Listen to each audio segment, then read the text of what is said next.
Hi, I'm Mackenzie Evans, and I'm here with Michael Hirschenberg. Hey guys. And we are with the Hirschenberg Group. Today, we're going to be talking about seller expenses and what to expect. So if you like this content or want more information, please like and subscribe to our channel. So one of the first expenses that we talk to about our sellers is the real estate fee. Typically, this is around 6 to 7% and is negotiated between the seller and the agents before the home goes to the market.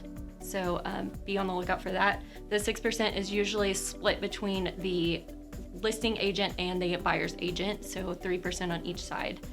Is typically what we're looking at here. But at the seller's expense. So yes, he's actually at the paying seller's for that expense. bona fide buyer to come in and put a contract in place. Yep. So the second expense to look for is the title policy. A lot of times the sellers will pick up this title policy, and this is just to make sure that the property is free and clear of any liens. And it's typically around $2,500 for a $500,000 home. But again, we can walk you through that, tell you what to expect depending on the price range of your home. And so it's always been told to me, especially when I first got in the business, breaking it down to the simple, as simple as it can. A title policy is really protecting the past. And so you want to make sure if there's any kind of liens, encumbrances, anything like that on the property, they're coming to light before your buyer moves forward with the transaction. Right. And a lot of sellers ask, why are we paying for this for the buyer? And it's because the previous sellers paid for that for you when you purchased the home. So just be on the lookout. In this market, sometimes the buyers will pick it up just to make themselves look more competitive. That's right. That's right. A third expense to look out for is the survey. If you need a new survey for a home, you're probably looking around $500.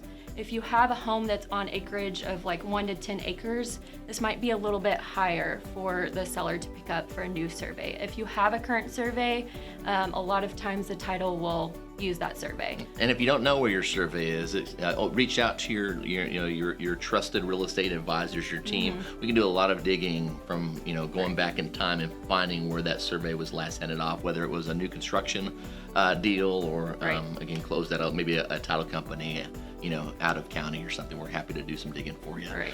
Another seller cost that I wanted to talk about here that a lot of people sometimes overlook and can get pricey if you're not prepared for it are these HOA transfer fees.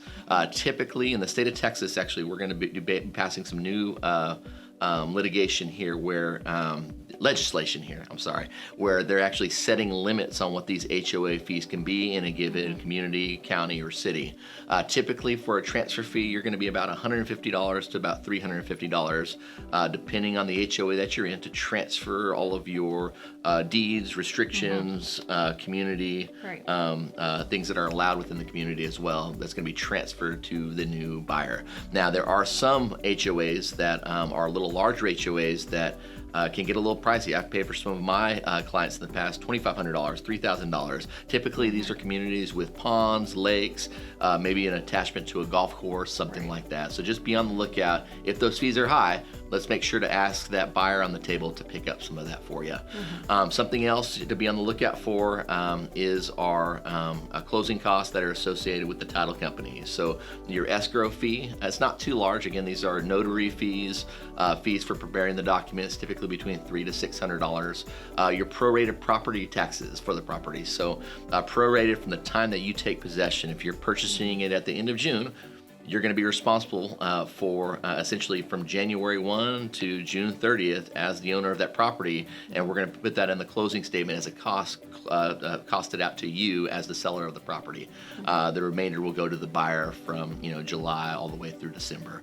The mortgage payoff, if you owe anything on your property, this is again the payoff amount that's on your balance of the loan. That's going to be paid for and essentially transferred at closing. The title company will send a check or a wire to that lending institution, making sure you're all paid off and clear.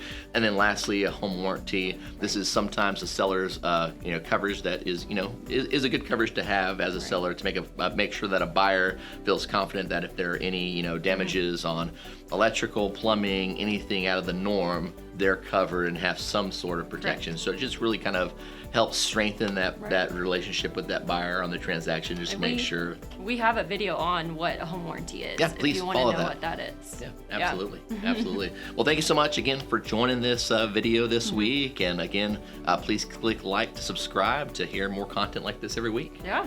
Guys, have a good rest of your week. Take care. Bye.